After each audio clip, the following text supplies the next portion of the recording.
Hello students. In the previous video we have discussed about the Lenz law कि क्या होता है Lenz law. Lenz law में हमने ये पढ़ा था कि अगर किसी कॉइल के अराउंड मैग्नेटिक फ्लक्स चेंज होता है तो उसमें एक इंड्यूस करंट आता है और उस इंड्यूस करंट की जो डायरेक्शन होती है वो किस तरह से होती है। तो इंड्यूस करंट की या इंड्यूस ईएमएफ की जो डायरेक्शन होती है वो हमेशा इस तरह से होती है कि वो अपने अंदर होने वाले चेंज, फ्लक्स के चेंज को क्या करता है, अपोज करता है। यानी इंड्यूस करंट की डायरेक्शन इस तरह से होती है कि अगर कॉइल के लिए फ्लक्स बढ़ेगा तो उसको कम करता है और अगर घटेगा तो वो उसको बढ़ाता है। ये इसका नेचर होता है इंड्यूस करंट का या इंड्यूस ईएमएफ का। तो इसी चीज को हम एक न्यूमेरिकल में देखते हैं। Let's see to clear the concept more clear. तो देखिए एक्सरसाइज 6.4 ऑफ आवर एनसीईआरटी। तो क्या है, given figure show planar loops of different shape. हमारे पास we have some different loops moving in और आउट। इनमें से कुछ इनवर्ड है और कुछ बाहर की तरफ जा रहे हैं।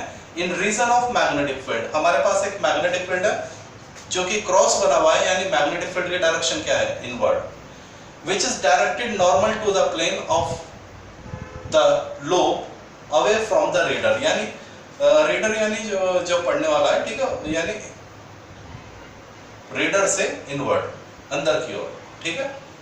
चलिए रीडर यानी जो इस क्वेश्चन को पढ़ रहा है। तो अगर हम इस क्वेश्चन को पढ़ रहे हैं तो यानी मैग्नेटिक फील्ड हमारी तरफ से बोर्ड के अंदर की तरफ है, प्लेन के अंदर की तरफ।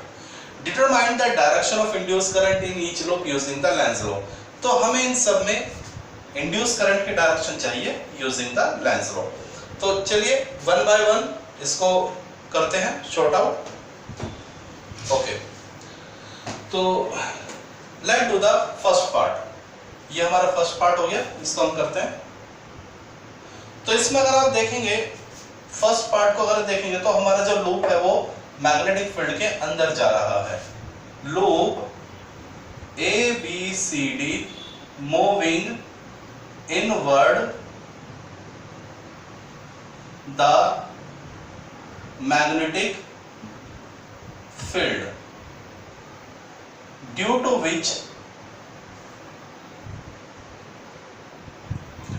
Flux get increase.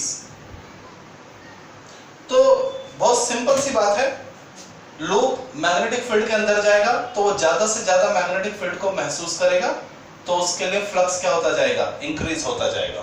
ओके, अब हमें देखना है कि इसके अंदर जो फ्लक्स में तो चेंज हो गया, इंक्रीज हो रहा है, तो इसके अंदर जो इंड्यूस करंट है वो कैसा आएगा। तो जरा ध्यान देना, फ्लक्स इंक्रीज हो रहा है, मैग्नेटिक फील्ड इंक्रीज हो रहा है, किधर, अंदर की तरफ या बाहर की तरफ, अंदर की तरफ, क्योंकि मैग्नेटिक फील्ड की डायरेक्शन किधर है प्यारे बच्चों, इनवर्ड। तो जैसे जैसे ये लूप अंदर की ओर जाएगा तो ये एक मैग्नेटिक फील्ड जो इनवर्ड है उसको ज्यादा से ज्यादा महसूस करेगा। अब प्यारे बच्चों थोड़ी सी एक बात समझिए, ये जो अपोजिट है इसकी सेंस समझिए। देखिए कोई चीज अगर हमारे पास आ रही है, कोई चीज हमें लगातार रिसीव हो रही है, तो आप उसको कम कैसे करेंगे, यानी उसको वापस भेजेंगे। मान लीजिए आपका एक रूम है, उस रूम में लगातार पानी भरता जा रहा है, तो आप उस पानी को कम कैसे करेंगे, बाल्टी से उस पानी को वापस बाहर फेंकेंगे। सेंस क्लियर हो गया। यानी अगर कोई चीज हमें लगातार मिलती जा रही है, इंक्रीज हो रही है, तो उसको कम कैसे करेंगे, अपोजिट डायरेक्शन में अप्लाई करेंगे। क्या ये बात समझ में आ गई? ओके, अब अगर कोई चीज हमें कम मिल रही है तो उसको कैसे बढ़ाएंगे, अपनी डायरेक्शन में उसको और खींचेंगे। क्या ये बात समझ में आ गई? Is that clear? यही सेंस आपको चाहिए, बाकी इस न्यूमेरिकल में कुछ नहीं है। अगर कोई चीज हमें ज्यादा मिल रही है तो उसको कम कैसे करेंगे, अपोजिट डायरेक्शन में भेजेंगे। और अगर कोई चीज हमें कम मिल रही है तो उसको ज्यादा कैसे रिसीव करेंगे, उसको और अपनी डायरेक्शन में बुलाएंगे। मेरे ख्याल से बात आपको समझ में आ गई। तो जैसे ही ये लूप अंदर जाएगा तो ये ज्यादा से ज्यादा फ्लक्स को महसूस करेगा। अब ये जो फ्लक्स बढ़ रहा है, बताइए ये किधर बढ़ रहा है, इनवर्ड। लूप के लिए ये जो फ्लक्स इंक्रीज हो रहा है ये किधर इंक्रीज होएगा, अंदर की तरफ, क्योंकि मैग्नेटिक फील्ड तो अंदर है, तो इनवर्ड इंक्रीमेंट हो रहा है। तो बताइए इसका अपोजिट क्या होगा। मैंने अभी बताया अगर कोई चीज बढ़ती है तो उसको कम कैसे करते हैं, अपोजिट डायरेक्शन में। तो लगातार जैसे जैसे ये लूप अंदर जाएगा लगातार इसके लिए इनवर्ड मैग्नेटिक फील्ड बढ़ता जाएगा। तो इसको कम कैसे करेंगे, अपोजिट डायरेक्शन में। इनवर्ड इंक्रीज हो रहा है तो डिक्रीज कैसे करेंगे, अपोजिट डायरेक्शन में, यानी आउटवर्ड एक मैग्नेटिक फील्ड अप्लाई करके। तो देखिए by Lenz law loop by Lenz law induce current या EMF, induce current लिखिए या EMF लिखिए एक ही बात है, ठीक है। induce current apply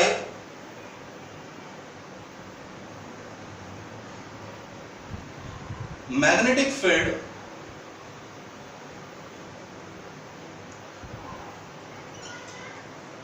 in outward direction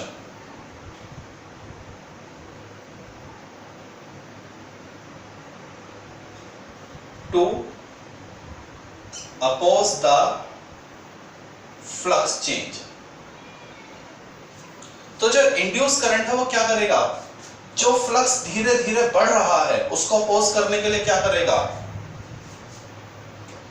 magnetic field apply करेगा। किधर, आउटवर्ड डायरेक्शन में। मैंने बताया ना इंक्रीमेंट के केस में हम डायरेक्शन को अपोजिट ले लेंगे और डिक्रीमेंट के केस में हम सेम डायरेक्शन अप्लाई करेंगे।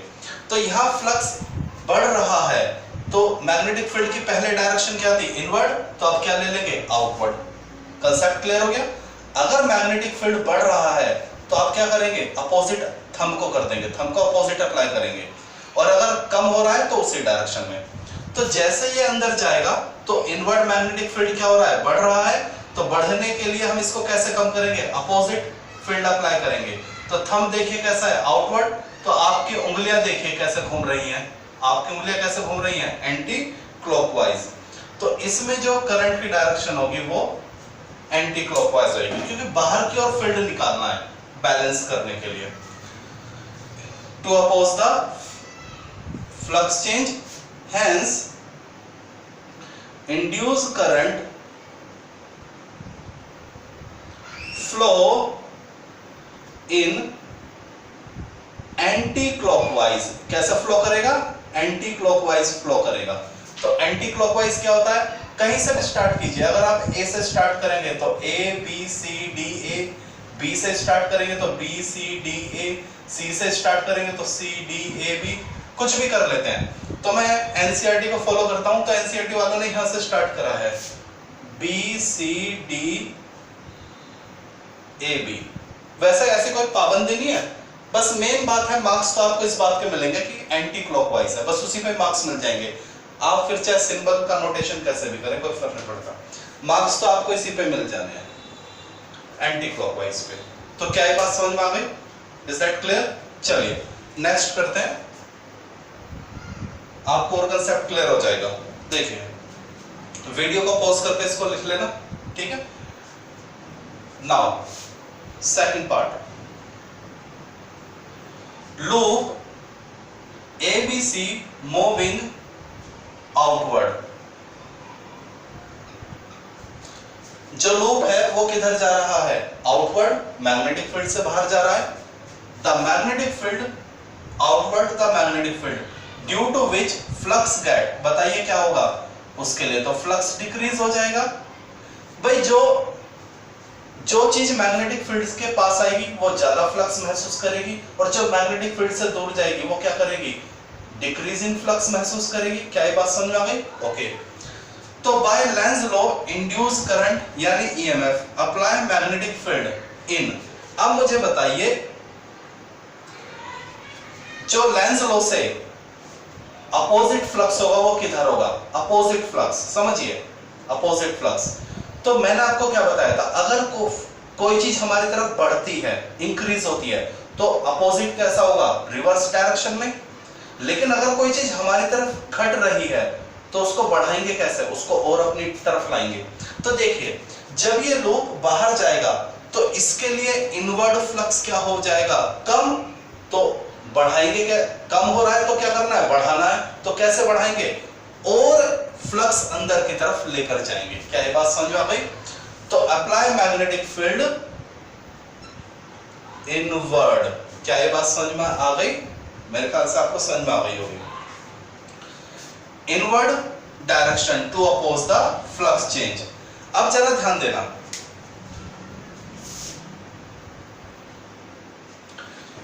आपको किधर अप्लाई करना है, अंदर की तरफ। अंगूठा किधर लेके जाएंगे, onward.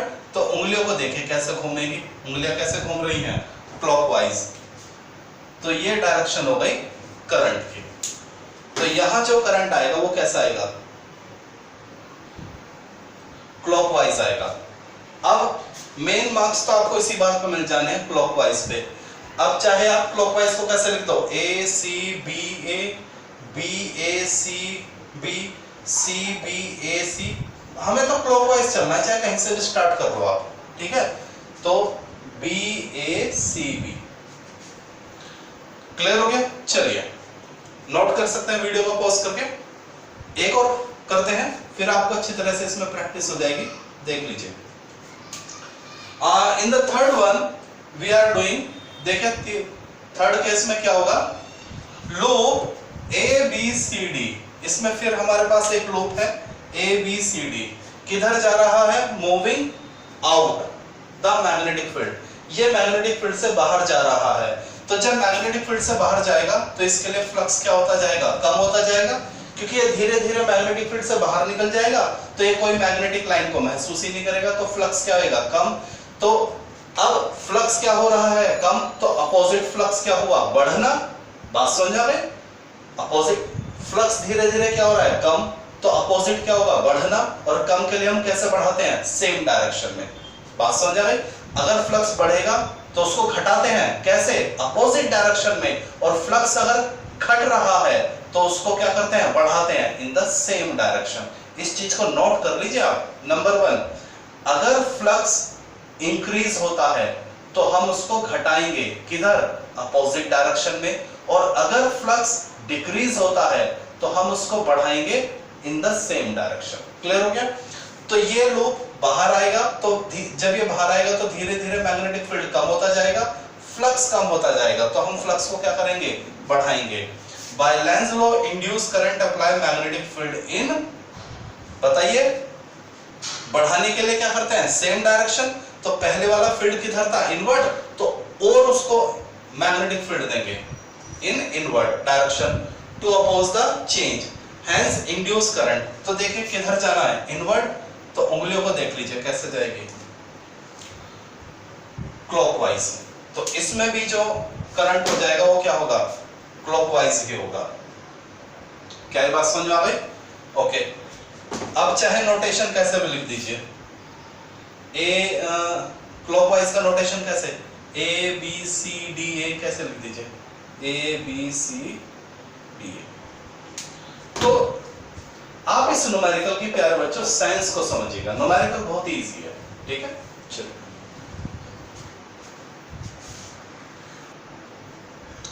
Okay students, now we have a numerical.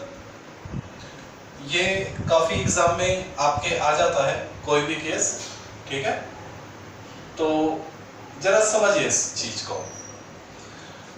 We have coil, और ये हमारे पास मैग्नेट, और ये हमारा एक ऑब्जर्वर जो इस पूरे प्रोसेस को ऑब्जर्व करता है, ठीक है।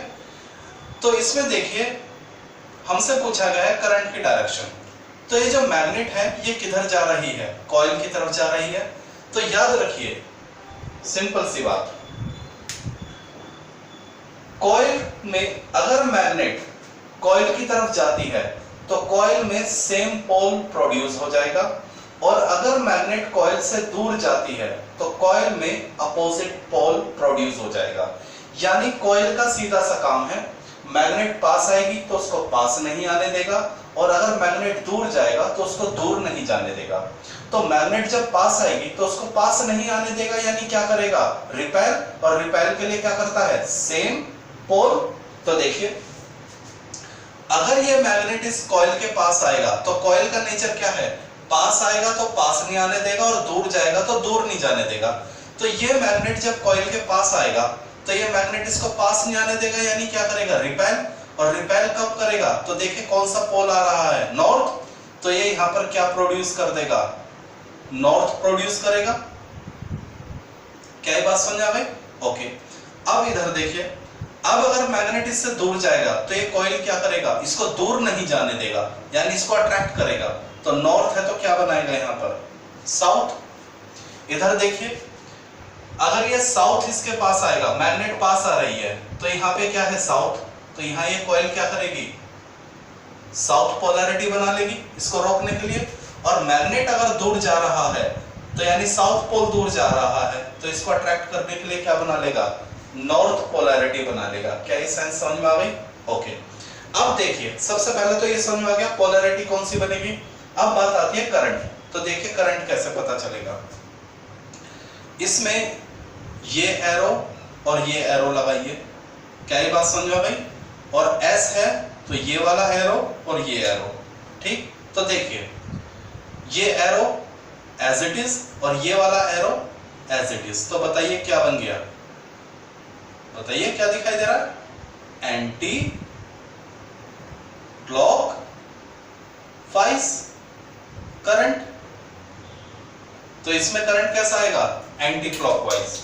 ओके, चलिए इधर देखिए, ये एरो तो ऐसे और ये वाला एरो तो ऐसे, तो बताइए करंट कैसे दिखाई दे रहा है, क्लॉकवाइज करंट। यानी इस कॉइल में जो करंट प्रोड्यूस होगा वो कैसा होगा, क्लॉकवाइज। चलिए यहां प्रैक्टिस करते हैं। वैसा तो मेरे ख्याल से ये आप खुद भी कर सकते हैं, इतना समझ में आ गया होगा आपको। तो यहां एस है, तो देखिए ये एरो ऐसे बनेंगे, तो ये एरो है तो ये और ये वाला ये, इधर अपवर्ड और ये डाउनवर्ड। तो क्या हुआ, तो कैसा करंट आएगा, इस केस में कौन सा करंट आएगा, क्लॉकवाइज करंट, क्लॉकवाइज करंट। और इसमें कैसा आएगा, एंटी क्लॉकवाइज करंट। तो क्या ये बात समझ में आ गई? अब बात आती है कि ये जो क्लॉकवाइज करंट आया कॉइल में, किसके लिए आया, ऑब्जर्वर ए के लिए। किसके लिए आया, ऑब्जर्वर ए के लिए। ये जो क्लॉकवाइज करंट आया किसके लिए आया, ऑब्जर्वर ए के लिए। यहां ये जो क्लॉकवाइज करंट आया किसके लिए आया, ऑब्जर्वर ए के लिए। ये जो एंटी क्लॉकवाइज करंट आया किसके लिए आया, ऑब्जर्वर ए के लिए। तो anti clockwise current for observer A, for observer A, for observer A, for observer A. यानी वो ऑब्जर्वर जो मैग्नेट की तरफ है, मैग्नेट की तरफ जो है उसको करंट ऐसे दिखाई देगा। लेकिन अगर ऑब्जर्वर इधर है कॉइल की तरफ, समझ लीजिए ये है आपका ऑब्जर्वर बी, ये है observer B, observer B, observer B. तो अभी तक आपने जो कुछ भी सीखा वो किसके लिए सीखा, ऑब्जर्वर ए के लिए, यानी वो जो मैग्नेट की तरफ है, और वो आपको समझ में आ चुका है। लेकिन अगर एग्जाम में ऑब्जर्वर किधर आ जाए, कॉइल की तरफ, तो क्या करेंगे, कुछ नहीं करना, बिल्कुल ए के अपोजिट बात कर देनी है। समझो बात अभी? तो देखिए ऑब्जर्वर ए को करंट कैसा लग रहा है, एंटी क्लॉकवाइज, तो बी के लिए हो जाएगा क्लॉकवाइज। ये क्या हो जाएगा, क्लॉकवाइज। किसके लिए, फॉर ऑब्जर्वर बी। बात समझ में आ गई होगी आप लोगों के। बताइए बी के लिए क्या करंट होगा, तो आप कहेंगे अगर ए के लिए क्लॉकवाइज है तो बी के लिए एंटी क्लॉकवाइज होगा, anticlockwise for observer B. तो प्यारे बच्चों, इस तरह से आपके एग्जाम में 1 मार्क्स का न्यूमेरिकल कोई सा भी ये केस आ जाता है। तो अगर आप ऑब्जर्वर ए के लिए अगर आपको पता चल गया तो ऑब्जर्वर बी के लिए तो बहुत इजी है, केवल क्या कर देना है, अपोजिट बात लिखनी है। तो ए के लिए समझ में आ गया, नॉर्थ पास जाएगा तो नॉर्थ बनाएगा, नॉर्थ दूर जाएगा तो साउथ, समझ में आता है, साउथ पास आएगा तो साउथ बनाएगा, साउथ दूर जाएगा तो नॉर्थ, पास आएगा तो पास नहीं आने देगा, दूर जाएगा तो दूर नहीं जाने देगा। तो मेरे ख्याल से क्वेश्चन आपको समझ में आ चुका है। अगर इस तरह का क्वेश्चन आपको मिलता है तो आप मेरे ख्याल से पोलैरिटी भी बता देंगे और करंट की डायरेक्शन भी बता देंगे। Okay,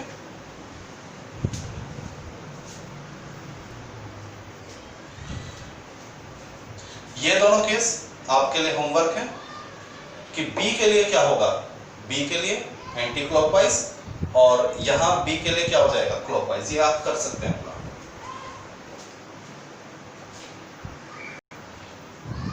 okay students, now we have our next numerical.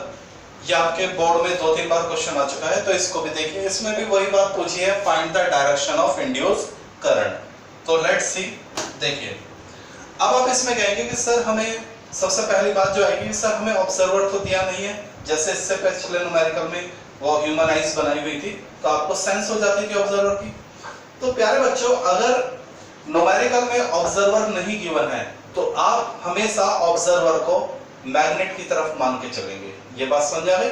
अगर ऑब्जर्वर है, ह्यूमन आई बनाई हुई है न्यूमेरिकल में, तो ठीक है, उसके हिसाब से चलेंगे। लेकिन अगर ऑब्जर्वर गिवन नहीं है तो आप हमेशा मैग्नेट की साइड ऑब्जर्वर को कंसीडर करेंगे। तो जैसे यहाँ पे ह्यूमन आइज नहीं है, तो यानी हमारा ऑब्जर्वर ऑटोमेटिक इधर ही मान के चलेंगे।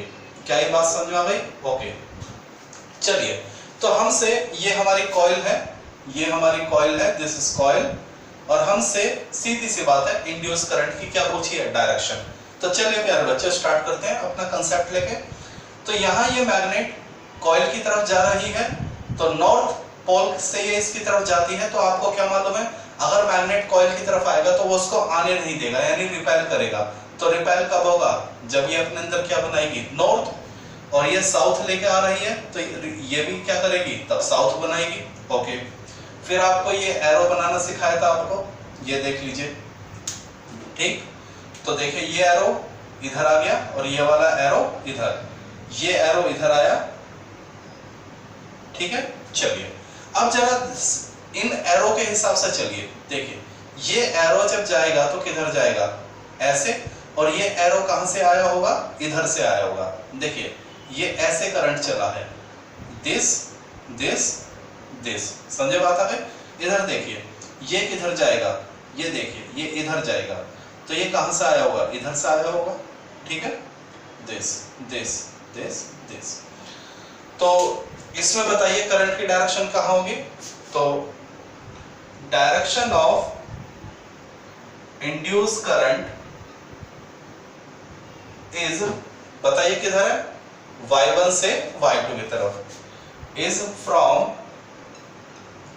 y1 टू x1, और इधर करंट की डायरेक्शन किधर है, x2 से। Direction of induce current is from x2 से y2। तो मेरे ख्याल से न्यूमेरिकल आपको समझ में आ गया, बहुत इजी न्यूमेरिकल था, लेकिन बोर्ड में आया हुआ है, तो प्रैक्टिस करो। Okay students, very interesting question जो 1 मार्क्स में आपके बोर्ड में कई बार आ चुके हैं। देखिए इसमें क्या है प्यारे बच्चों, एक वायर गिवन है जिसमें करंट लगातार इंक्रीज हो रहा है, उसके ऊपर एक कॉइल है, और आपसे पूछा गया है इस कॉइल में इंड्यूस करंट की डायरेक्शन क्या होगी। तो देखिए तरीका क्या है, सबसे पहले इस शब्द को छोड़ दीजिए, इंक्रीजिंग को छोड़ दीजिए, वर्ड पे ध्यान दीजिए, करंट। तो देखिए thumb, right hand thumb rule, thumb ये है, थंब को करंट की तरफ कीजिए, अपने थंब को करंट की डायरेक्शन में कीजिए, और उंगली को कर दीजिए कॉइल की तरफ। तो देखिए उंगलियां कहां कैसा आ रही हैं, बाहर की तरफ आ रही हैं। तो यानी ये जो कॉइल है इसमें मैग्नेटिक फील्ड किधर आ रहा है, आउटवर्ड। मैग्नेटिक फील्ड किधर है, बाहर की ओर आ रहा है। अब जरा ध्यान देना, ये करंट कैसा है, इंक्रीजिंग, तो ये मैग्नेटिक फील्ड भी कैसा होगा, इंक्रीजिंग। क्या ये बात समझ में आ गई? ओके। अब लेंज लॉ क्या करता है, लेंज लॉ उल्टा काम करता है, बढ़ेगा तो घटाएगा, घटेगा तो बढ़ाएगा। बात समझ आ गई? तो आप देखिए मैग्नेटिक फील्ड बाहर की ओर क्या हो रहा है, इंक्रीज हो रहा है, बाहर की ओर इंक्रीज हो रहा है। तो आप इसको कम कैसे करेंगे, अपोजिट डायरेक्शन में फील्ड अप्लाई करके। मैंने बताया था कोई चीज अगर हमारी तरफ बढ़ती है तो उसे कैसे घटाएंगे, अपोजिट डायरेक्शन में अप्लाई कीजिए उसको।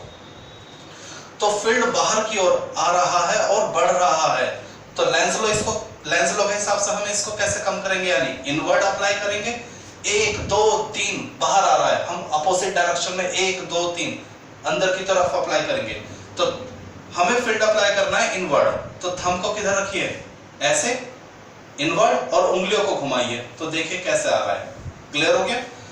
तो उंगलियां कैसे घूम रही हैं, ये देखिए क्लॉकवाइज। तो इसमें करंट कैसा आएगा, समझ में आ गया? तो जो करंट होगा इसमें इंड्यूस करंट क्लॉकवाइज। ओके, इधर आ जाइए। Second case, current decreasing. सबसे पहले तो करंट देखिए, अपने थंब को रखिए करंट की तरफ और उंगलियों को कॉइल की तरफ, तो उंगलियों को घुमाइए तो देखिए मैग्नेटिक फील्ड किधर आ रहा है, बाहर की तरफ। ये देखिए बाहर आ रहा है, मैग्नेटिक फील्ड है आउटवर्ड, ठीक है। अच्छा, बाहर की ओर मैग्नेटिक फील्ड है। अब करंट कैसा है, डिक्रीजिंग, तो मैग्नेटिक फील्ड भी क्या हो जाएगा, डिक्रीजिंग, क्योंकि मैग्नेट जितना करंट उतना मैग्नेटिक फील्ड। ओके, अब बाहर की ओर मैग्नेटिक